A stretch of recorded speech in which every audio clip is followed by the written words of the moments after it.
আসসালামু আলাইকুম। এই পাশেই দেখেন বাচ্চাটি গোসল করতেছে। সকলেই দেখতে থাকেন, পুরো ভিডিওটা শেয়ার করে দিবেন ভিডিওটা। 3 থেকে 4 বছর বয়স মাত্র। মা উঠোনে রান্না করতেছিলেন, আর সেই ফাঁকেই হঠাৎ করে বাচ্চা উধাও। মা যখন বিষয়টি টের পেয়েছেন তখন দেখলেন আশেপাশে বাচ্চা নেই। বাচ্চা আসলে কোথায় গিয়েছে? আর এরা দুই ভাই যমজ।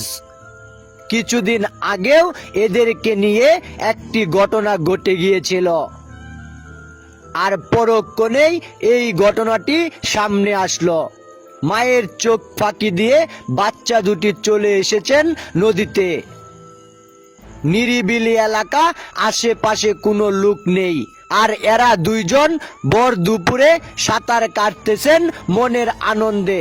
হঠাৎ করেই একজন উধাও, আর এই বিষয়টি দূর থেকে লক্ষ্য করেছেন একজন।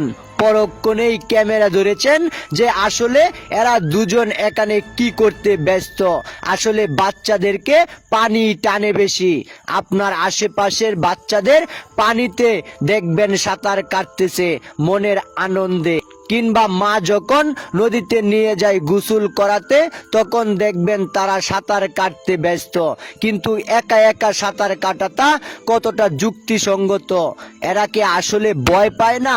ভয়ের কোনো বিষয় না, বিষয়টা হচ্ছে শয়তান আসলে বাচ্চাদেরকেই টানে বেশি, আর বাচ্চারা মূলত পানিতে পড়ে মারা যায় বেশি। আর এখান থেকে আপনাকে আমাকে সতর্কতা অবলম্বন করতে হবে।